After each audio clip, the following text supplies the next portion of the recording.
ദൈവത്തിന് സ്തോത്രം. ക്രിസ്ത്യാനിറ്റിയുടെ അഥവാ ക്രൈസ്തവ മാർഗത്തിൻ്റെ, ക്രൈസ്തവ മതമെന്ന് പറയുന്നത് തെറ്റാണ്. അത് ആധുനിക വാക്കാണ്. ക്രൈസ്തവ മതം, ക്രൈസ്തവ മാർഗമാണ് ആരംഭത്തിലുള്ളത്. മാർഗം മാറി മതമായി. യഹൂദന്മാരുടെ ഭാഷയിൽ, അന്നത്തെ യഹൂദന്മാരുടെ ഭാഷയിൽ റിലീജിയൻ എന്ന അർത്ഥം വരുന്നൊരു വാക്കില്ല. റിലീജിയൻ എന്ന അർത്ഥം വരുന്നൊരു വാക്കില്ല. മതം എന്നർത്ഥം വരുന്ന ഒരു വാക്കില്ല. അതുകൊണ്ടാണ് യേശുക്രിസ്തു മതം സ്ഥാപിച്ചില്ല. പിന്നെ എന്താണ് യേശു ചെയ്തത്? ജീവൻ കൊടുത്തു. നിങ്ങൾക്ക് ജീവനുണ്ടാകുവാനും സമൃദ്ധിയായി ജീവനുണ്ടാകുവാനും അത്രയേ ഞാൻ വന്നത്. മതമെന്ന വാക്ക് യഹൂദന്മാരുടെ ആ ഭാഷയിലില്ല, പക്ഷെ ഇപ്പോഴുണ്ടായിരിക്കാം. എന്ന് പറഞ്ഞ പോലെ ക്രിസ്തീയ മതമെന്നുള്ളത് ആധുനിക പദമാണ്. ക്രിസ്തീയ മാർഗമെന്നുള്ളതാണ് അതിൻ്റെ ആരംഭത്തിലെ ശരിയായ പേര്.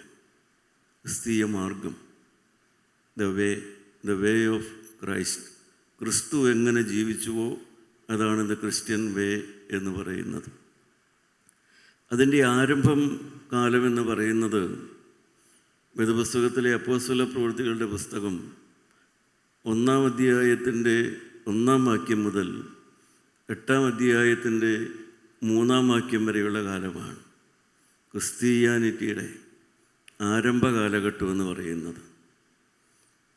8-ാം അധ്യായത്തിൻ്റെ 3-ാം വാക്യത്തിൽ നാം വായിച്ചു നിർത്തുന്നത് അപ്പോസ്തലനായ ശൗൽ വീട് തോറും കയറി പുരുഷന്മാരെയും സ്ത്രീകളെയും വലിച്ചിഴച്ച് അവരെ പീഡിപ്പിച്ചിരുന്നു.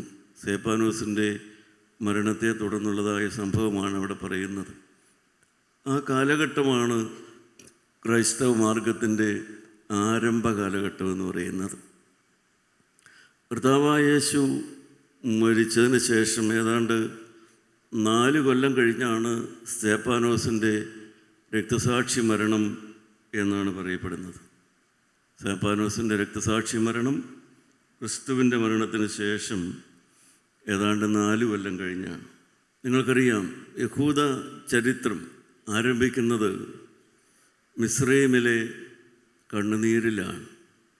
യഹൂദന്മാരുടെ ചരിത്രം ആരംഭിക്കുന്നത് മിസ്രൈമിലെ അടിമവേലയും അവിടെ കിടന്ന് ഊഴിയവിചാരകന്മാരുടെ മർദ്ദനത്തിലുമാണ് യഹൂദ പാരമ്പര്യം ആരംഭിക്കുന്നത്. തുടർന്നങ്ങോട്ട് ഏതാണ്ട് വർഷങ്ങൾ കഴിഞ്ഞപ്പോൾ, 4000-ഓളം വർഷം കഴിഞ്ഞാണ് അവർ അന്നത്തെ ഭരണകൂടത്തെ സ്വാധീനിച്ച് കർത്താവായ യേശുവിനെ ക്രൂശിലേറ്റി കൊന്നു.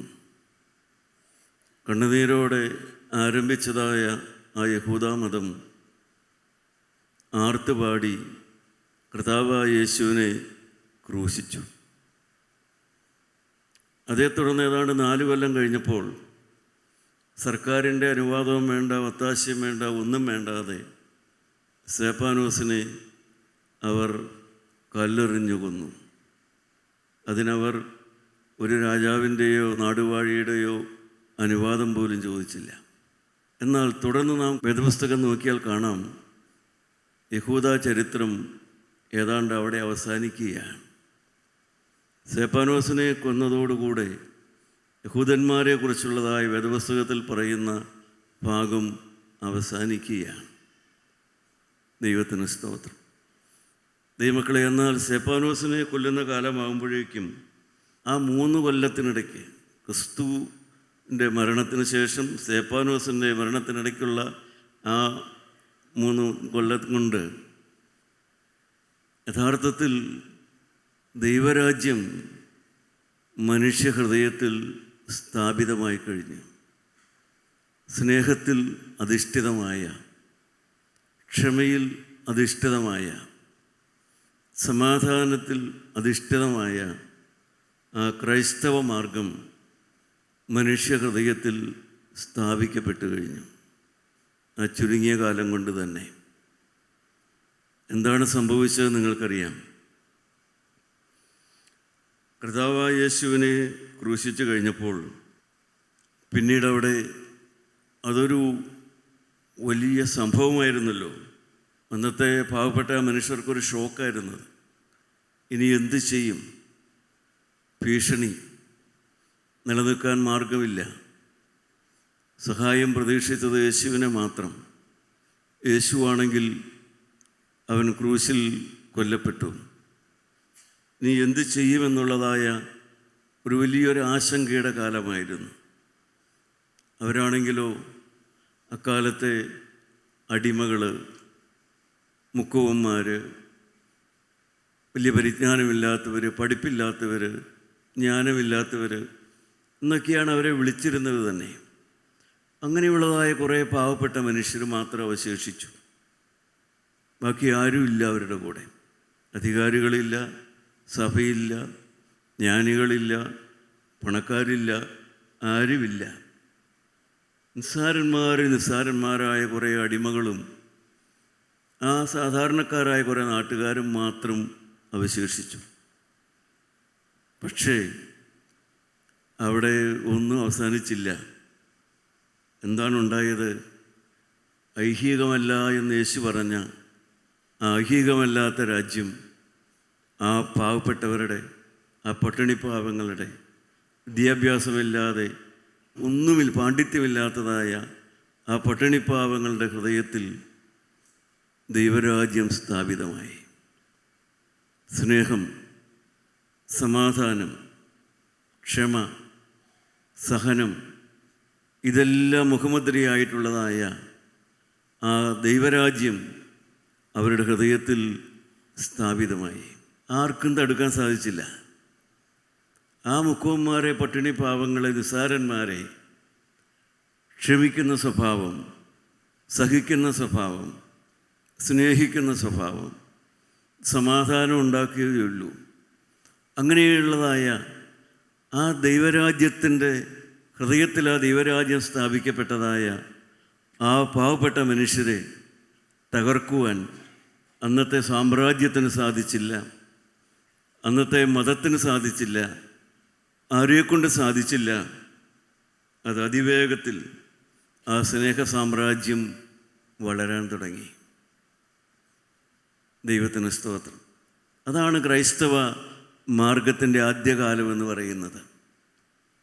നിസ്സാരന്മാർ, പഠിപ്പില്ലാത്തവർ, അറിവില്ലാത്തവർ, കഴിവില്ലാത്തവർ എന്നൊക്കെയാണ് അവരെ വിളിച്ചത്. എന്നൊക്കെയാണ് അന്നത്തെ സമൂഹം അവരെ വിളിച്ചത്. പക്ഷേ അവരുടെ ഹൃദയത്തിൽ വന്നതായ ആ ദൈവരാജ്യം, സ്നേഹം, സമാധാനം, സഹനം, സന്തോഷം, ആ സാമ്രാജ്യത്തെ പൊളിക്കാൻ ഒന്നിനും സാധിച്ചില്ല. അതിവേഗത്തിൽ ആ സാമ്രാജ്യം, സ്നേഹ സാമ്രാജ്യം വളരാൻ തുടങ്ങി. പരിശുദ്ധാത്മാവ് അവരിലൂടെ പ്രവർത്തിക്കാൻ തുടങ്ങി. നിങ്ങൾക്കറിയാം, പഴയ നിയമകാലത്ത് പരിശുദ്ധാത്മാവിൻ്റെ പ്രവർത്തനത്തെക്കുറിച്ച് ഇപ്രകാരമാണ് നാം വായിക്കുന്നത്. ഉൽപ്പത്തി 6:3. അപ്പോൾ യഹോവ, മനുഷ്യനിൽ എൻ്റെ ആത്മാവ് സദാകാലം വാദിച്ചു കൊണ്ടിരിക്കുകയില്ല, അവൻ ജഡം തന്നെയല്ലോ. പരിശുദ്ധാത്മാവ് മനുഷ്യനിൽ വസിച്ചുകൊണ്ടിരിക്കുകയില്ല, കാരണം അവൻ്റെ ഹൃദയം ദുഷ്ടതയുള്ളതാണ്. അതുകൊണ്ട് എൻ്റെ ആത്മാവ് മനുഷ്യരിൽ വസിക്കുകയില്ല. അതാണ് നാം പഴയ നിയമത്തിൽ വായിക്കുന്നത്. എന്നാൽ ആ ദൈവരാജ്യം സ്ഥാപിതമാകുന്ന ക്രൈസ്തവ മാർഗം ആരംഭിക്കുമ്പോൾ പിന്നീട് പരിശുദ്ധാത്മാവിനെ കുറിച്ച് നാം വായിക്കുന്നത് 2 കൊരിന്ത്യർ 4-ാം അധ്യായത്തിൻ്റെ 7-ാമത്തെ വാക്യം വായിച്ച് നോക്കാം. എങ്കിലും ഈ അത്യന്ത ശക്തി ഞങ്ങളുടെ സ്വന്തമെന്നല്ല, ദൈവത്തിൻ്റെ ദാനമത്രേ എന്ന് വരേണ്ടതിന് ഈ നിക്ഷേപം ഞങ്ങൾക്ക് മൺപാത്രങ്ങളിലാകുന്നു ഉള്ളത്. ദൈവത്തിന് സ്തോത്രം. മനുഷ്യനിൽ വസിക്കുകയില്ല എന്ന് പറഞ്ഞ അതേ ആത്മാവ് മൺകൂടാരങ്ങളിൽ ഒന്ന് വസിക്കാൻ തുടങ്ങി. The same holy spirit. മനുഷ്യനിൽ വാദിക്കുകയില്ല എന്ന് പറഞ്ഞ ആത്മാവ് ക്രിസ്തുവിൻ്റെ മരണത്തിൻ്റെ ശേഷം കർത്താവ് പറഞ്ഞു, ഞാൻ പോകുന്നത് നിങ്ങൾക്ക് നല്ലത്, ഞാൻ പോയാൽ പരിശുദ്ധാത്മാവിനെ അയക്കാമെന്ന് പറഞ്ഞു. അങ്ങനെ യേശുവിൻ്റെ കൽപ്പന പ്രകാരം പരിശുദ്ധാത്മാവ് വരികയും ആ പരിശുദ്ധാത്മാവ് മനുഷ്യനിൽ ഒന്ന് വസിക്കുകയും ചെയ്തു. എങ്ങനെയുള്ള മനുഷ്യൻ? ഈ അത്യന്ത ശക്തി ഞങ്ങൾക്ക് എന്തിനാണുള്ളത്? മൺകൂടാരങ്ങളിലാണുള്ളത്. എന്ന് വെച്ചാൽ ദ പ്രൈസ്ലെസ് ട്രഷർ, വിലമതിക്കാനാവാത്ത നിക്ഷേപം അതെവിടെയാണുള്ളത്? In the worthless vessel. വിലമതിക്കാനാവാത്ത പരിശുദ്ധാത്മാവെന്ന നിക്ഷേപം വിലയില്ലാത്ത മനുഷ്യൻ്റെ അകത്ത് വന്ന് പാർക്കാൻ തുടങ്ങി, അകത്ത് വന്ന് വസിക്കാൻ തുടങ്ങി. ഈ വിലയില്ലാത്ത മനുഷ്യൻ പുനരുത്ഥാനത്തെക്കുറിച്ചും ഉയർത്തെഴുന്നേറ്റ ക്രിസ്തുവിനെക്കുറിച്ചും വരാൻ പോകുന്ന പുനരുത്ഥാനത്തെക്കുറിച്ചും അവർ ശക്തിയോടെ പ്രസംഗിക്കാൻ തുടങ്ങി. ഒരിക്കൽ പരിശുദ്ധാത്മാവ് വസിക്കുകയില്ല എന്ന് പറഞ്ഞ മൺകൂടാരങ്ങളിൽ അവർ ക്രിസ്തുവിനെ വിശ്വസിച്ചപ്പോൾ പരിശുദ്ധാത്മാവ് ആ വിലയില്ലാത്ത മനുഷ്യർ വന്ന് പാർത്തിട്ട് ആ വിലയില്ലാത്ത മനുഷ്യരെ, വിലമതിക്കാനാവാത്ത ആത്മാവ് ആ വിലയില്ലാത്ത മനുഷ്യരെ പുനരുത്ഥാനത്തിൻ്റെ ശക്തി കൊണ്ട് നിറച്ചു. അങ്ങനെയാണ് വാസ്തവത്തിൽ ആ പുതിയ നിയമ സഭയുണ്ടാകുന്നത്. ദൈവമക്കളെ, ആ 1-ാം നൂറ്റാണ്ടിൽ ആരംഭിച്ച ആ അനുഭവം ഇന്നും നിലനിൽക്കുന്നു. 21-ാം നൂറ്റാണ്ടിലും അത് തന്നെയാണ് സംഭവിക്കുന്നത്. എങ്ങനെയാണ് നിസ്സാരന്മാരായ നാം വിശ്വാസികളായത്? എങ്ങനെയാണ് നമ്മുടെ ജീവിതത്തിൽ നിന്ന് അഴുക്ക് മാറിയത്? നമ്മുടെ ജീവിതത്തിൽ നിന്ന് നീരസവും നിരാശയും മാറിക്കിട്ടിയത്? നമ്മുടെ ജീവിതത്തിലേക്ക് ആ പുതിയ ചൈതന്യം ആര് തന്നു? ആരാണ് നമുക്ക് കണ്ണ് തുറന്നു തന്നത്? ആരാണ് നമുക്ക് വചനത്തിൻ്റെ ശക്തി വെളിപ്പെടുത്തി തന്നത്? ആരാണ് നമ്മളെ സ്വർഗത്തിലേക്ക് നോക്കാൻ പഠിപ്പിച്ചത്? ആരാണ് വരുവാനുള്ള ലോകമുണ്ടെന്ന് നമ്മളെ ഹൃദയത്തിൽ ഉറപ്പ് തന്നത്? അത് ഈ പരിശുദ്ധാത്മാവാണ്. വിലയില്ലാത്ത മനുഷ്യരായി നമ്മളെ വിലയേറിയ ആത്മാവ് നമ്മുടെ ഹൃദയത്തിനകത്ത് വന്ന് വസിച്ചു. വിലയില്ലാത്ത മനുഷ്യർ ഈ മൺകൂടാരങ്ങളിൽ മഗ്ദലന മറിയാമിനെ പോലെ, അല്ലെങ്കിൽ അതുപോലെയുള്ള നികൃഷ്ട ജീവിതം നയിച്ചിരുന്ന നമ്മളെപ്പോലെയുള്ളവരെ, അതേ തൊഴിലോ അല്ലെങ്കിൽ അതുപോലെയുള്ള തൊഴിലോ, മദ്യപാനവും കുശുമ്പും കുന്നായ്മയും വൈരാഗ്യവും പ്രതികാരവും ശാഠ്യവും എല്ലാം ഉണ്ടായിരുന്ന നമ്മുടെ ഉള്ളിലേക്ക്, വിലയില്ലാത്ത നമ്മുടെ ഉള്ളിലേക്ക്, ആത്മീയമായി വിലയില്ലാതെ നമ്മുടെ ഉള്ളിലേക്ക് വിലയേറിയ ആത്മാവാണ് കടന്നു വന്നത്. ആ പരിശുദ്ധാത്മാവാണ് സഹോദരങ്ങളെ നമ്മളെ ഈ മാർഗത്തിലേക്ക് കൊണ്ടുവന്നത്, ഇവിടെ നിലനിർത്തിയിരിക്കുന്നത്. അപ്പോൾ ഒരു കാലത്ത് പരിശുദ്ധാത്മാവ് വസിക്കില്ല എന്ന് പറഞ്ഞു. പിന്നീട് നാം കാണുന്നു ആ വിലയില്ലാത്ത മനുഷ്യരിൽ പരിശുദ്ധാത്മാവ് ഒന്ന് വസിക്കാൻ തുടങ്ങി. ദൈവത്തിൻ്റെ ആത്മാവിടെ വസിക്കാൻ തുടങ്ങി. ഒന്നുകൂടെ സംഭവിച്ചു. അപ്പോസ്തലനായ പൗലോസ് തൻ്റെ അനുഭവത്തിലൂടെ പറയും, റോമാലേഖനം 8-ാം അധ്യായം 26-ാം വാക്യം, ഔവണ്ണം തന്നെ ആത്മാവ് നമ്മുടെ ബലഹീനതയ്ക്ക് തുണ നിൽക്കുന്നു. വേണ്ടും പോലെ പ്രാർത്ഥിക്കേണ്ടത് എന്തെന്ന് നാം അറിയുന്നില്ലല്ലോ. ദൈവത്തിന് സ്തോത്രം. അപ്പോസ്തലനായ പൗലോസ് തൻ്റെ അനുഭവത്തിലൂടെ പറയുകയാണ്, തനിക്ക് പോലും മനസ്സിലാകാത്ത രീതിയിൽ, തനിക്ക് പോലും ചിന്തിക്കാൻ കഴിയാത്ത രീതിയിൽ തൻ്റെ ഉള്ളിൽ മാറ്റം വരുന്നു. തൻ്റെ പ്രാർത്ഥന താൻ പ്രാർത്ഥിക്കാത്ത രീതിയിൽ തൻ്റെ ജീവിതത്തിൽ മാറ്റങ്ങൾ സംഭവിക്കുന്നു. താൻ പ്രാർത്ഥിച്ചിട്ടല്ല ഈ മാറ്റമെല്ലാം ഉണ്ടായത്. അപ്പോസ്തലനായ പൗലോസിൻ്റെ ജീവിതത്തിൽ ഈ മാറ്റമല്ല, രൂപാന്തരമല്ല ഉണ്ടായത്. എല്ലാം താൻ പ്രാർത്ഥിച്ചിട്ടല്ല, പരിശുദ്ധാത്മാവ് തനിക്ക് വേണ്ടി പ്രാർത്ഥിക്കുന്നു. അതാണ് അപ്പോസ്തലൻ എഴുതിയത്. ഒരു കാലത്ത് വസിക്കില്ല എന്ന് പറഞ്ഞ ആത്മാവ് പിന്നീട് ആ മനുഷ്യനിൽ വസിക്കാൻ തുടങ്ങി. അതേ ആത്മാവ് താൻ വസിക്കുന്ന മനുഷ്യന് വേണ്ടി പ്രാർത്ഥിക്കാൻ തുടങ്ങി. അങ്ങനെ പരിശുദ്ധാത്മാവിൻ്റെ പ്രവർത്തന ഫലമായിട്ട് പാപം, നീതി, ന്യായവിധി ബോധം വരാൻ തുടങ്ങി. പാപം എന്താണെന്നും പാപമുണ്ടെന്നും പാപം എന്താണെന്നും പാപത്തെക്കുറിച്ചുള്ളതായ ബോധം നമുക്ക് വരാൻ തുടങ്ങി.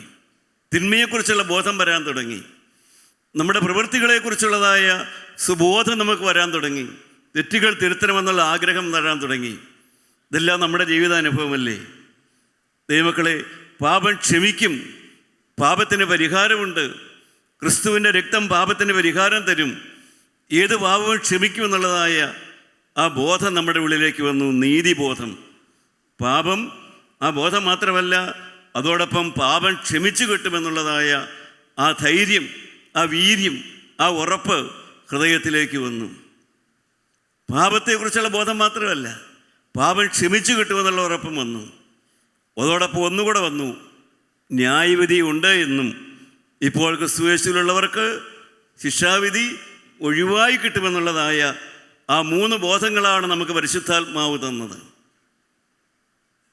പാപത്തെക്കുറിച്ചുള്ള ബോധം വന്നു. എനിക്ക് പാപമുണ്ട്, എൻ്റെ ഉള്ളിൽ പാപമുണ്ട്, എൻ്റെ ചിന്തകളിൽ പാപമുണ്ട്, പാപം എന്നെ വശീകരിക്കുന്നുണ്ട്, അത് ക്ഷമിച്ചു കിട്ടണം, അതിനുവേണ്ടി പ്രാർത്ഥിക്കണം, പാപം മാറാൻ വേണ്ടി പ്രാർത്ഥിക്കണമെന്നുള്ളതായ സുബോധം വന്നു. ഏറ്റു പറയണം, ഇനി അത് ആവർത്തിക്കരുത് എന്നുള്ളതായ വെളിവുണ്ടായി. പാപം ആവർത്തിക്കരുത്. അതോടൊപ്പം തന്നെ പാപം ക്ഷമിച്ചു കിട്ടും. പാപം നീതിബോധം, പാപം ക്ഷമിച്ചു കിട്ടുമെന്നുള്ളതായൊരു ബോധം. ന്യായവിധി ഉണ്ട് എന്നും, എന്നാൽ രക്ഷിക്കപ്പെട്ടാൽ, ക്രിസ്തുയേശുവിനെ ഹൃദയത്തിൽ സ്വീകരിച്ചാൽ ശിക്ഷാവിധി ന്യായവിധി ഒഴിവായി കിട്ടുമെന്നുള്ളതായ ആ സുബോധമാണ് നമുക്ക് ലഭിച്ചത്. ദൈവനാമം മഹത്വപ്പെടുമാറാകട്ടെ. ദൈവമക്കളെ, എന്തൊരു അത്ഭുതമാണ് നടന്നത്. കാരണം പണ്ട് മദ്യം കണ്ടാൽ എടുത്ത് കുടിക്കുമായിരുന്നു നമ്മളിൽ പലരും, ഒന്ന് വിളിച്ചാൽ പോകുമായിരുന്നു. പക്ഷേ ഇപ്പോൾ അത് പോകാൻ തോന്നുന്നില്ല. ആരാണ് അതിൻ്റെ കാരണം? എന്താണ് കാരണം? നമ്മുടെ കഴിവാണോ? അല്ല, പരിശുദ്ധാത്മാവകത്ത് വസിക്കുന്നു. പണ്ടൊരു സിനിമാ പോസ്റ്റർ കണ്ടാൽ, ഒരു അശുദ്ധ പടം കണ്ടാൽ അത് കണ്ട് രസിക്കുമായിരുന്നു. ഇപ്പോൾ അതിലേക്ക് നോക്കാൻ തോന്നുന്നില്ല.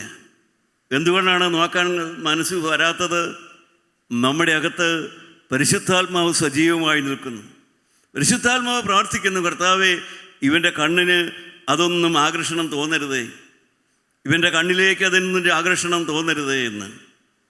പരിശുദ്ധാത്മാവ് പണ്ടുകാലത്ത് ഞാൻ പറയും, അടുക്കള മുതൽ ആലയം വരെ അധികാരത്തർക്കമാണ്. അടുക്കളയിലും അതെ, അധികാരത്തർക്കമാണ്. അമ്മായിമ്മയ്ക്കും മരുമകൾക്കും അടുക്കളയിലും അധികാരത്തർക്കമാണ്, ആലയത്തിലും അധികാരത്തർക്കം. എന്നാൽ എൻ്റെ പ്രിയപ്പെട്ടവർ, എവിടെ നിന്നാണ് അത് വേണ്ടാന്ന് വയ്ക്കാനുള്ള മനസ്സെങ്ങനെയാണ് വന്നത്? അതാണ് പരിശുദ്ധാത്മാവ് എന്നതെന്ന് പറയുന്നത്.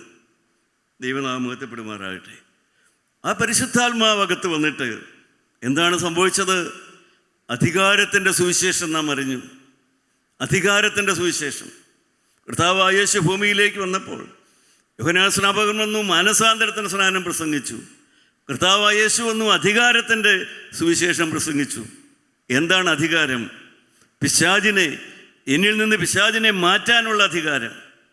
ആ അധികാരം യേശുവിനുണ്ട് എന്നുള്ള വിശ്വാസം, അതാണ് അധികാരത്തിൻ്റെ സുവിശേഷം. മർക്കോസിൻ്റെ സുവിശേഷം പറയും, അധികാരത്തിൻ്റെ സുവിശേഷം. എനിക്ക് വേണമെങ്കിൽ എൻ്റെ അകത്ത് നിന്ന് പിശാചിനെ കയറ്റാതെ സൂക്ഷിക്കാൻ പറ്റും.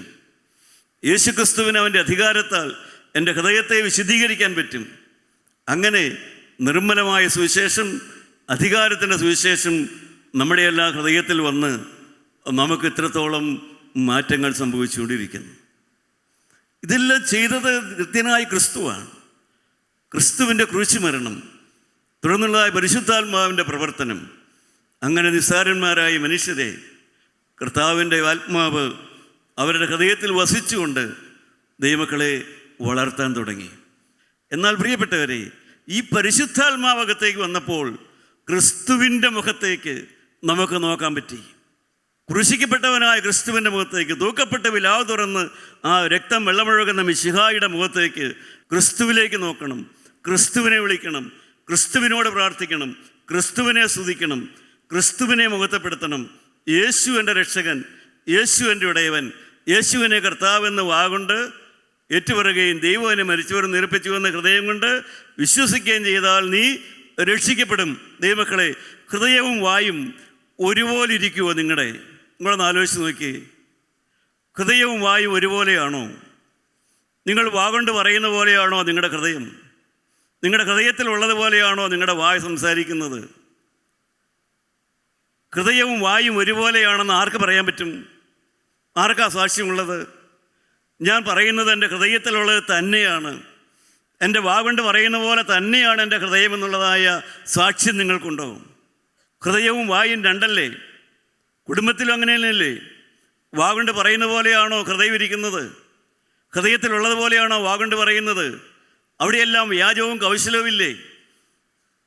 അതുകൊണ്ട് തന്നെയാണ് സുവിശേഷത്തിൽ എഴുതിയത്, യേശുവിനെ കർത്താവെന്ന് വായ് കൊണ്ട് ഏറ്റുപറയുകയും ദൈവം എന്നെ മരിച്ചവരെ ഉയർപ്പിച്ചു എന്ന ഹൃദയം കൊണ്ട് വിശ്വസിക്കുകയും ചെയ്താൽ, ഹൃദയവും വായും ഒറ്റയ്ക്കൊരാളിൽ കേന്ദ്രീകരിക്കാൻ നിങ്ങൾക്ക് കഴിയുമെങ്കിൽ നിങ്ങൾക്ക് രക്ഷ അനുഭവിക്കാം. ക്രിസ്തുവാണ് എൻ്റെ ഹൃദയത്തിൽ. എൻ്റെ വായ കൊണ്ട് ഞാൻ ക്രിസ്തുവിനെ മാത്രമാണ് ഘോഷിക്കുന്നത്. ആ രക്ഷാബോധം, ആ രക്ഷാനിർണയം, ആ പരിശുദ്ധാത്മാവിൻ്റെ ശക്തി നിങ്ങളുടെ ഹൃദയത്തിലേക്ക് വരുമ്പോൾ എൻ്റെ പ്രിയപ്പെട്ടവരെ, നിങ്ങൾക്ക് രക്ഷയുടെ സന്തോഷം അനുഭവിക്കാനായിട്ട് സാധിക്കും. അത്ഭുത പുരുഷൻ അവരുടെ ഹൃദയത്തിലേക്ക് വന്നു, പരിശുദ്ധാത്മാവ് വന്നു, സ്നേഹത്തിൻ്റെ രാജ്യം അവരുടെ ഹൃദയത്തിൽ ഉരുവായി. സ്നേഹത്തിൻ്റെ സാമ്രാജ്യം, ക്ഷമയുടെ സാമ്രാജ്യം, കല്ലെറിയുന്നവർക്ക് വേണ്ടി പ്രാർത്ഥിക്കുന്ന സാമ്രാജ്യം, ക്ഷമ കൊണ്ട് പ്രാണനെ നേടി, ക്ഷമ കൊണ്ട് പ്രാണനെ നേടുന്ന അനുഭവം. സ്തേഫാനോസിൻ്റെ പ്രാർത്ഥനയെല്ലാം നമുക്കറിയാമല്ലോ ദൈവമക്കളെ. അത്ഭുതമല്ലേ നടന്നത്? അപ്പോസ്തലനായ പൗലോസ് മാനസാന്തരത്തിലേക്ക് വന്നു. അക്കാലത്ത് അവർക്ക് പഠിപ്പിക്കാൻ അധികമൊന്നും ഉണ്ടായിരുന്നില്ല.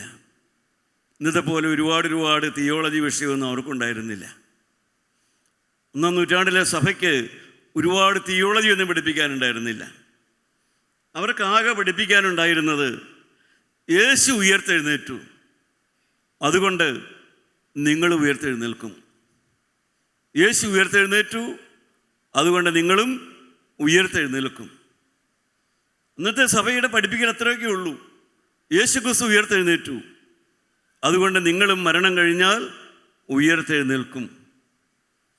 ഒരു മാനസാന്തര ചൈതന്യം, പരിശുദ്ധാത്മാവിനെ പ്രാപിക്കണം. ഇങ്ങനെയുള്ള 3-4 കാര്യങ്ങൾ മാത്രമേ ആ നൂറ്റാണ്ടിൽ, ആ കാലത്തെ സഭയെ പഠിപ്പിച്ചിരുന്നുള്ളൂ.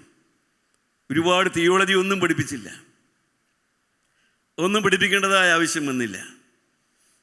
സഹോദരങ്ങളെ, ഈ കാര്യം യേശു ഉയർത്തെഴുന്നേറ്റു, മരിച്ചവർ ഉയർത്തെഴുന്നേൽക്കും.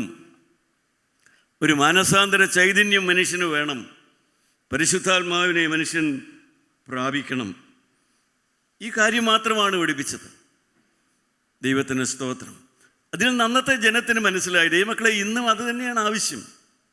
നമുക്കെല്ലാം ആവശ്യം എന്താ? സുവിശേഷം എന്ന് പറഞ്ഞ് ഒരുപാട് പ്രസംഗിക്കാം, ധാരാളം പ്രസംഗങ്ങളുണ്ട്. നമുക്കെല്ലാം ആവശ്യം എന്താണ്? ഇത് തന്നെയാണ് നമുക്കെല്ലാം ആവശ്യം. യേശു ഉയർത്തെഴുന്നേറ്റ് ജീവിക്കുന്നു, നമുക്കും ഉയർത്തെഴുന്നേൽപ്പുണ്ട്. മരണം കഴിഞ്ഞാൽ ഞാൻ ഉയർത്തെഴുന്നേൽക്കും, നിങ്ങൾ ഉയർത്തെഴുന്നേൽക്കും. പരിപാടി സൗർ അർപ്പിക്കുന്ന പോലെ 1-ാമത്തെ പുനരുത്ഥാനവും 2-ാമത്തെ പുനരുത്ഥാനവും എന്ന് വെച്ചാൽ, ക്രിസ്തുവിൽ മരിച്ചവർ, ശരണത്തിൽ മരിച്ചവർ, അവർ ഉയർത്തെഴുന്നേറ്റ് കർത്താവിനോടുകൂടിയായിത്തീരും. ദൈവമക്കളെ, ഈ ശരീരം ഉയർത്തെഴുന്നേൽക്കാനുള്ളതാണ്. അതാണ് നമ്മളെ പഠിപ്പിച്ച കാര്യം. യേശു ഉയർത്തെഴുന്നേറ്റു, നാമും മരണം കഴിഞ്ഞാൽ ഉയർത്തെഴുന്നേൽക്കും. ഉയർത്തെഴുന്നേൽപ്പുണ്ട്. 2-ാമത്, മനുഷ്യന് മാനസാന്തരം ആവശ്യമാണ്. മാനസാന്തരം സാധിക്കും, അത് അസാധ്യമായ കാര്യമല്ല. അതുപോലെ തന്നെ പരിശുദ്ധാത്മാവിനെ പ്രാപിക്കാം. മനുഷ്യനതിന് ദാഹമുള്ളവനാകണം. പരിശുദ്ധാത്മാവിനെ പ്രാപിക്കാനുള്ള ദാഹം, പരിശുദ്ധാത്മാവകത്ത് നിന്ന് വസിക്കാനുള്ളതായ ദാഹം, ഈ മൺകൂടാരങ്ങളിൽ പരിശുദ്ധാത്മാവ്, വിലയേറിയ ആത്മാവ് വസിക്കണമെന്നുള്ളതായ ദാഹം, ശുദ്ധമുള്ള റൂഹായുടെ കുടിയിരിപ്പ് ഭവനമായി എന്നെ ചമയ്ക്കണമേ എന്ന് പ്രാർത്ഥിക്കാൻ പഠിപ്പിച്ച പിതാക്കന്മാരെ പോലെ ഈ പരിശുദ്ധാത്മാവ് എൻ്റെ അകത്ത് വസിക്കണം. ആ നിർബന്ധം, ആ ആത്മീയമായ തീഷ്ണത നമുക്കുണ്ടാകണം. ദൈവത്തിന് സ്തോത്രം. ദൈവമക്കളെ, ഇതെല്ലാമാണ് വേണ്ടത്. എന്താ വാസ്തവത്തിൽ മനുഷ്യർക്ക് എന്താ ആവശ്യം? ഇക്കാലത്ത് ക്രിസ്ത്യാനിക്ക് എന്താ ആവശ്യം? ക്രിസ്ത്യാനിക്ക് എന്താ ആവശ്യം? പള്ളിയാണോ ആവശ്യം? ശവക്കോട്ടയാണോ ആവശ്യം? ക്രൈസ്തവ സഹോദരങ്ങളെ, നിങ്ങൾ ചിന്തിക്കണം, എന്താണ് ആവശ്യം? പള്ളിയാണോ ആവശ്യം? ശവക്കോട്ടയാണോ ആവശ്യം? മുത്തുക്കുടയാണോ ആവശ്യം? പൊന്നുംകുരിശാണോ ആവശ്യം? എന്താണ് ആവശ്യം? ക്രിസ്ത്യാനിറ്റിക്ക് ഇന്ന് ആവശ്യം എന്താണ്? ക്രൈസ്തവരുടെ ഇന്ന് ആവശ്യം എന്താണെന്ന് അവന് തന്നെ നിർവചിക്കാൻ അറിഞ്ഞുകൂടാ, അവന് തന്നെ പറയാൻ അറിഞ്ഞുകൂടാ. ഇന്ന് വേണ്ട, നമ്മൾ കുടുംബജീവിതം ആലോചിക്കുക. നമ്മുടെ എല്ലാം വീടുകളിൽ ഭാര്യയും ഭർത്താവും ഒക്കെ ഉണ്ട്. നമുക്ക് എന്താ ആവശ്യം? മൃഷ്ടാന ഭോജനമാണോ ആവശ്യം? വിലയേറിയ ഭക്ഷണമാണോ ആവശ്യം? വലിയ കൊട്ടാരം പോലത്തെ വീടാണോ ആവശ്യം? കുറേ എസ്റ്റേറ്റാണോ ആവശ്യം? അതാണോ നമുക്ക് ആവശ്യം? അതൊന്നുമല്ല ആവശ്യം. ഭാര്യയും ഭർത്താവും തമ്മിൽ ഐക്യമുണ്ടാകണം. ഹൃദയം കൊണ്ട് ഒന്നാവണം. ഹൃദയം കൊണ്ട് ഒന്നായി ജീവിക്കാൻ സാധിക്കണം. അതല്ലേ ആവശ്യം. അല്ലാതെ വലിയ മൃഷ്ടാന ഭോജനമോ കുറേ വലിയ കൊട്ടാരമോ കുറേ രൂപയല്ല നമുക്ക് ആവശ്യം. കുടുംബജീവൻ നയിക്കുന്ന സഹോദരങ്ങളെ നിങ്ങളൊന്ന് ആലോചിച്ച് നോക്കൂ. എന്താണ് നിങ്ങൾക്ക് ആവശ്യം? നിങ്ങളുടെ കുടുംബത്തിൽ എന്താണ് നിങ്ങൾക്ക് ആവശ്യം? ആവശ്യങ്ങളെന്ന് പറഞ്ഞ് പലതും പറയും. പക്ഷേ ഞാൻ പറയും, പരമപ്രധാനമായ ആവശ്യം നിങ്ങൾക്ക് രണ്ടുപേർക്കും തമ്മിൽ ഒരു മനസ്സുണ്ടാവുക എന്നുള്ളതാണ്. ഒരു മനസ്സുണ്ടാവുക, ഐകമത്യത്തിലാകാൻ സാധിക്കുക. അങ്ങനെ സാധിക്കുമെങ്കിൽ ഇന്നത്തെ അനേക പ്രാർത്ഥനാ വിഷയങ്ങൾക്ക് അവിടെ പരിഹാരം വരും. നിങ്ങളുടെ കുടുംബത്തിലെ, നിങ്ങളുടെ മക്കളുടെ, നിങ്ങളുടെ സാമ്പത്തികത്തിൻ്റെ, നിങ്ങളുടെ ദാമ്പത്യത്തിൻ്റെ അനേക വിഷയങ്ങൾക്കുള്ള പരിഹാരം ആ ഒരൊറ്റ കാരണം കൊണ്ട് നടക്കും. ഒരു മനസ്സുണ്ടാകണം. അതാണ് മനുഷ്യൻ അവഗണിച്ച് കളയുന്നു. പ്രാർത്ഥനാ വിഷയങ്ങൾ, എന്തുമാത്രം പ്രാർത്ഥനാ വിഷയങ്ങളാണ് ഓരോരുത്തർ പറയുന്നത്, ഓരോരുത്തർ എഴുതി അയക്കുന്നത്, വിളിച്ചു പറയുന്നത്.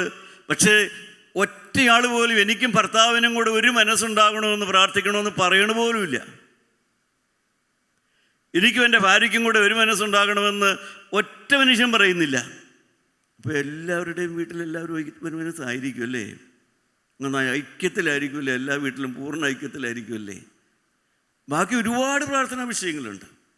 പക്ഷേ കാതലായ പ്രാർത്ഥനാ വിഷയം മറന്നുപോകുന്നു. അത് തന്നെയാണ് ക്രൈസ്തവ മാർഗത്തിനും. ദൈവമക്കളെ, ദ റിലീജിയൻ വിത്തൗട്ട് സ്പിരിച്വാലിറ്റി, അതാണ് ഇന്നത്തെ ക്രിസ്ത്യാനി.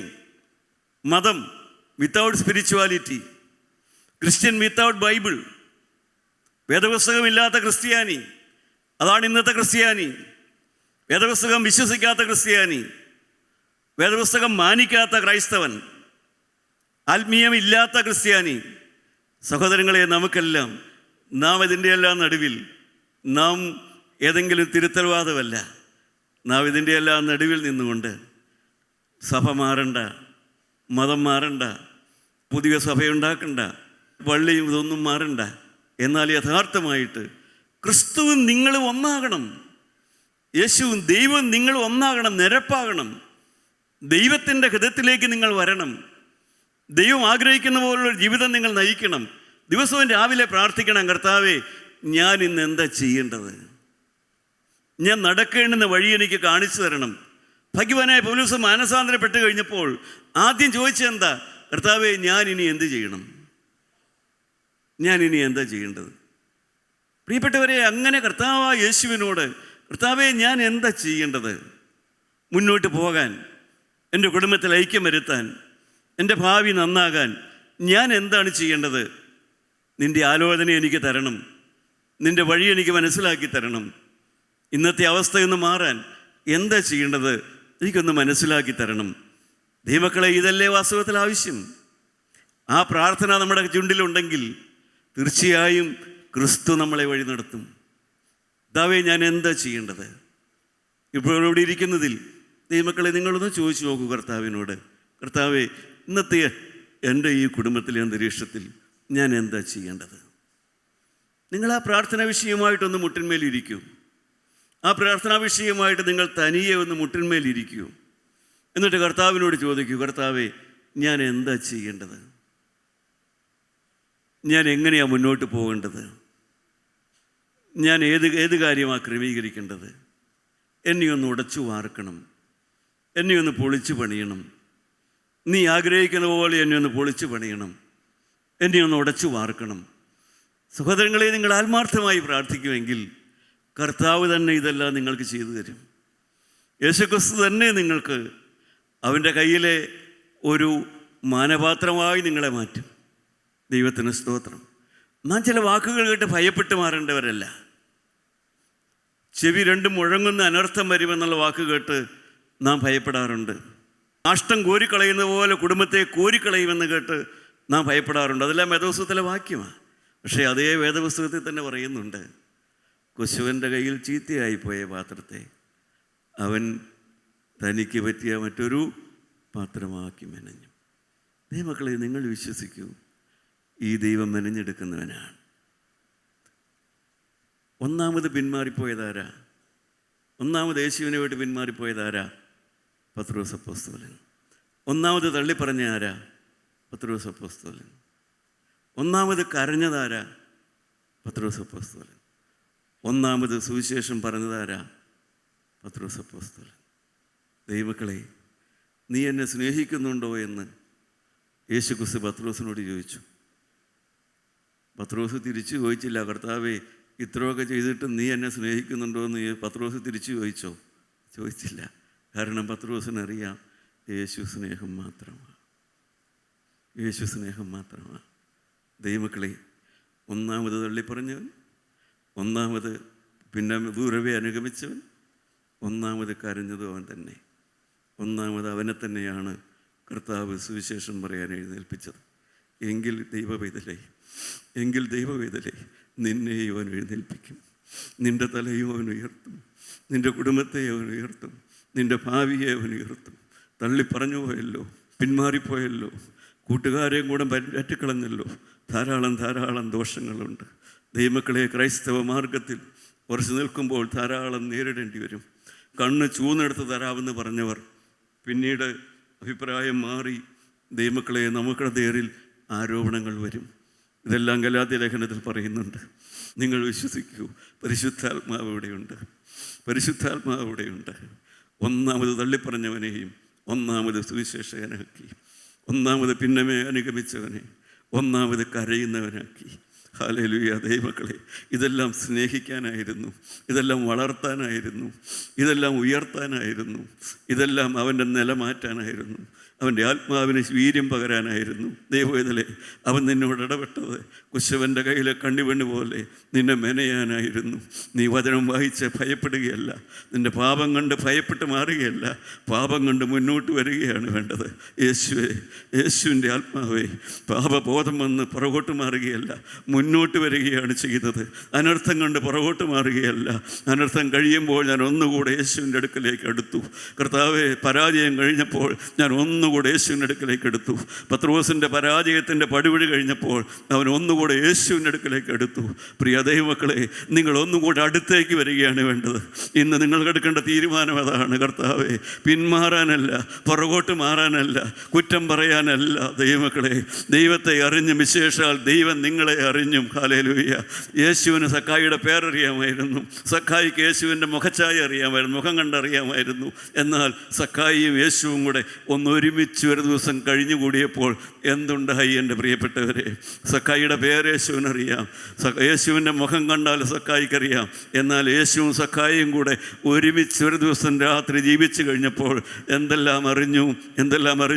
സക്കായിക്ക് എങ്ങനെ പണമുണ്ടായി യേശു അറിഞ്ഞു. സക്കായിയുടെ കുടുംബജീവിതം യേശു ഇങ്ങനെയെന്ന് യേശു കണ്ടു. സക്കായിയുടെ സമർപ്പണം യേശു കേട്ടു. Hallelujah, hallelujah. പണത്തിൻ്റെ പുറകെ താൻ എങ്ങനെ ഓടി യേശു അതറിഞ്ഞു. ഇന്ന് പണത്തെ താൻ എങ്ങനെ കാണുന്നു യേശു അറിഞ്ഞു. അവൻ്റെ കുടുംബം യേശു അറിഞ്ഞു. അതാണ് ദൈവത്തെ അറിഞ്ഞും വിശേഷാൽ ദൈവം നിങ്ങളെ അറിഞ്ഞു. ഹല്ലേലൂയ. ദൈവവേദലേ, നിനക്ക് ദൈവത്തെക്കുറിച്ചുള്ള ഒരു വിചാരം മാത്രമേ ഉള്ളൂ. അല്ല, ദൈവം നിങ്ങളെ അറിയുകയാണ്. ദൈവം നിന്നെ അറിഞ്ഞു എന്നുള്ളതായ ആ സത്യം നിന്നെ അറിയിക്കുകയാണ്. ഹല്ലേലൂയ. ജീവനുള്ള ക്രിസ്തുവിനെ അറിയുന്നത് വരെ ചില ആചാരങ്ങളുടെയും അനുഷ്ഠാനങ്ങളുടെയും ചില സഭകളുടെയോ സംഘടനയുടെയോ പുറകെ മാത്രം. എന്നാൽ യേശുവിനെ അറിഞ്ഞു കഴിയുമ്പോൾ, ഞായറാഴ്ച പള്ളിയിൽ പോയി കഴിഞ്ഞാൽ പിന്നെ സന്തോഷമായി, ഞാൻ എൻ്റെ കടമ നിർവഹിച്ചു. ദുഃഖ വെള്ളിയാഴ്ച പള്ളിയിൽ പോയി കഴിഞ്ഞാൽ നല്ല സന്തോഷമാണ്, ഞാൻ എൻ്റെ ആത്മീയമായ കടമ നിർവഹിച്ചു. അതെല്ലാം ഒരു കാലമല്ലേ പ്രിയപ്പെട്ടവരെ? നാം അങ്ങനെയെല്ലാം നടന്നവരല്ലേ? നാം അതിലെല്ലാം സന്തോഷിച്ച് നടന്നവരല്ലേ? ഞായറാഴ്ച പള്ളിയിൽ പോയതാ, ദുഃഖ വെള്ളിയാഴ്ച പള്ളിയിൽ പോയതാ, ഞാൻ മീറ്റിങ്ങിന് പോയതാ, അതുകൊണ്ട് ഞാൻ എൻ്റെ കടമ നിർവഹിച്ചു എന്ന് പറഞ്ഞ് നടന്ന ഒരു ആത്മീയ കാലം നമുക്കില്ലേ? ദൈവവേദലേ, അതെല്ലാം നിൻ്റെ അജ്ഞാന കാലമാണ്. ഇപ്പോൾ യേശു നിന്നെ വിളിക്കുകയാണ്. ഇപ്പോൾ അവൻ്റെ ആത്മാവ് നിൻ്റെ അകത്ത് വന്ന് വസിക്കാൻ ആഗ്രഹിക്കുകയാണ്. പരിശുദ്ധാത്മാവ് നിന്നിൽ പൊരുന്നി വസിക്കാൻ ആഗ്രഹിക്കുകയാണ്. നിന്റെ ജീവിതത്തെ കഴുകാൻ ആഗ്രഹിക്കുകയാണ്. നിന്നെ വെളിച്ചത്തിലേക്ക് കൊണ്ടുവരാൻ ആഗ്രഹിക്കുകയാണ്. അങ്ങനെ ഒരു ഞായറാഴ്ച പള്ളിയിൽ പോക്ക് കൊണ്ടോ ഒരു കൂട്ടായ്മ സംബന്ധം കൊണ്ടോ തീരുന്നതല്ല യേശുവും നീയുമായുള്ള ബന്ധം. അവന് നീയുമായുള്ള ബന്ധം നിന്റെ സമർപ്പണത്തിലേക്കാണ് നടക്കേണ്ടത്. നിനക്ക് എങ്ങനെ പണമുണ്ടായി? ഈ പണം ആരുടേത്? ഇത് നിന്റെ സ്വന്തമാണോ? ഇതിൽ അന്യായമുണ്ടോ? നിന്റെ ജീവിതത്തിൽ അനീതിയുണ്ടോ? നിന്റെ കുടുംബത്തിൽ സ്നേഹമുണ്ടോ? നിന്റെ കുടുംബത്തിൽ ഐക്യമുണ്ടോ? നീയും നിന്റെ ഭാര്യയും തമ്മിൽ ഐക്യത്തിൽ സ്നേഹത്തിലാണോ? നീ നിന്റെ ഭർത്താവ് തമ്മിൽ സ്നേഹത്തിലാണോ? നീ നിന്റെ മക്കളെ വളർത്തുന്നത് ജീവനുള്ള ദൈവത്തെ പ്രാർത്ഥിക്കാൻ പഠിപ്പിച്ചുകൊണ്ടാണോ? കുടുംബ പ്രാർത്ഥനയുണ്ടോ? കുടുംബമായി ആരാധനയുണ്ടോ? തമ്മിൽ തമ്മിൽ സ്നേഹമുണ്ടോ? ഐക്യമുണ്ടോ? വിനയമുണ്ടോ? വിശ്വാസമുണ്ടോ? ജീവനുള്ള ദൈവത്തിൻ്റെ ആത്മാവ് നിന്റെ ഹൃദയത്തോട് വാദിക്കുന്ന ഈ രാത്രി ദൈവത്തിലെ നീ കർത്താവിനോട് പറ, യേശുവേ എനിക്ക് നിന്റെ അടുക്കലേക്ക് വരണം. പരിശുദ്ധാത്മാവേ എൻ്റെ ഹൃദയത്തിലേക്ക് ഇറങ്ങി വരണമേ. ദൈവത്തിൻ്റെ ആത്മാവേ ആത്മ ചൈതന്യം എനിക്ക് തരണമേ. പരിശുദ്ധാത്മാവിൻ്റെ ചൈതന്യത്തിലുള്ളതായ ഒരു ജീവിതം ദൈവമക്കളെ നിങ്ങൾ ആത്മാവിന് വേണ്ടി പ്രാർത്ഥിക്കാൻ ആഗ്രഹിക്കുന്നുണ്ടോ? എങ്കിൽ ഇപ്പോൾ നല്ല സമയമാണ്. ആത്മാവ് വാദിക്കുന്ന സമയമാണ്. ഒരിക്കലും വാദിക്കയില്ല എന്ന് പറഞ്ഞ ആത്മാവ്, അകത്ത് വന്ന് വസിക്കുന്ന ആത്മാവ്, നിനക്ക് വേണ്ടി പ്രാർത്ഥിക്കുന്ന ആത്മാവ് നിനക്ക് വേണമോ സഹോദര സഹോദരി? എങ്കിൽ പരിശുദ്ധാത്മാവേ എൻ്റെ ഉള്ളിലേക്ക് വരണമേ. ദൈവത്തിൻ്റെ ആത്മാവേ എൻ്റെ ഉള്ളിലേക്ക് വരണമേ. എനിക്ക് വേണ്ടി പ്രാർത്ഥിക്കണമേ. എൻ്റെ കുറവുകൾ മനസ്സിലാക്കി തരണമേ. എനിക്ക് സ്വബോധം തരണമേ. എനിക്ക് സ്വഭാവബോധം തരണമേ. എൻ്റെ മേൽ ആത്മാവേ നീ ഇറങ്ങി വരണമേ. പരിശുദ്ധാത്മാവ് നിങ്ങളുടെ അകത്ത് വന്നാൽ ഇനി ആത്മാവിനെ ദുഃഖിപ്പിക്കുകയില്ല, ആത്മാവിനെ കെടുത്തിക്കളയുകയില്ല. പരിശുദ്ധാത്മാവേ ഒന്നുകൂടെ എൻ്റെ ഹൃദയത്തിൽ വന്ന് എൻ്റെ ദീപത്തെ കത്തിക്കണമേ, എൻ്റെ വിളക്ക് കത്തിക്കണമേ. എനിക്ക് ആത്മാവിൻ്റെ ജീവൻ പകരണമേ എന്ന് നിങ്ങൾക്ക് ആത്മാർത്ഥമായ ആഗ്രഹമുണ്ടെങ്കിൽ നാം ഒരുമിച്ച് ആത്മാവിനെ വിളിക്കാൻ പോകുകയാണ്. സ്തുതികളിൽ ഇറങ്ങി വരുന്ന ആത്മാവിനെ ഞാൻ വിളിക്കാൻ പോകുകയാണ്. പരിശുദ്ധാത്മാവ് തീയായി ഇറങ്ങി വരുന്ന ആത്മാവാണ്. അത് സ്തുതികളിൽ മേൽ ഇറങ്ങി വരുന്ന ആത്മാവാണ്. ഹല്ലേലൂയ ഹല്ലേലൂയ ഹല്ലേലൂയ ഹല്ലേലൂയ ഹല്ലേലൂയ ഹല്ലേലൂയ ഹല്ലേലൂയ. സ്തുതിഘോഷം അറിയുന്ന ജനത്തിന് ഭാഗ്യം. ഹല്ലേലൂയ. സ്തുതിക്കാൻ അറിയുന്ന ജനത്തിന് ഭാഗ്യമാണ്. അവർക്ക് ആനന്ദമാണ്, അവർക്ക് സന്തോഷമാണ്. സ്തുതിക്കാൻ പഠിക്കുക. സ്തുതിയിൽ ഇറങ്ങി വരുന്ന ആത്മാവിനെ നിങ്ങൾ അറിയുക. കരങ്ങൾ ഉയർത്തി ദൈവത്തെ സ്തുതിക്കുക. ഹല്ലേലൂയ ഹല്ലേലൂയ ഹല്ലേലൂയ. സ്തുതിഘോഷം അറിയുക. സ്തുതിയുടെ ബലം അറിയുക. സ്തുതിയുടെ ബലം മനസ്സിലാക്കുക. നിങ്ങൾ ദൈവത്തെ സ്തുതിക്കാൻ തുടങ്ങുക. ആത്മാവിൽ ആരാധിക്കാൻ തുടങ്ങുക. ദിനംതോറുമുള്ള പ്രാർത്ഥനയിൽ കരങ്ങൾ ഉയർത്തി പ്രാർത്ഥിക്കാൻ തുടങ്ങുക. നിങ്ങളുടെ കുടുംബം അനുഗ്രഹിക്കപ്പെടട്ടെ. ബന്ധനങ്ങൾ മാറട്ടെ. ശാപങ്ങൾ മാറട്ടെ. കുഞ്ഞുങ്ങൾ പറക്കട്ടെ. പരാജയം വിജയമായി മാറട്ടെ. ദൈവം നിന്നെ കരങ്ങളിൽ എടുക്കട്ടെ. സക്കായിയെ അറിഞ്ഞവനായ ദൈവം നിന്നെ അറിയട്ടെ. നിന്റെ സമർപ്പണം അറിയട്ടെ. നിന്റെ തീ അറിയട്ടെ. നിന്റെ അകത്ത് തീ വന്നത് അവൻ അറിയട്ടെ. ഇന്നു മുതൽ നീ പുതിയ സൃഷ്ടിയായി മാറുക. പുതിയ ബലത്തോടെ നടക്കുക. ഹല്ലേലൂയ. ദൈവനാമം മഹത്വപ്പെടുമാറാകട്ടെ.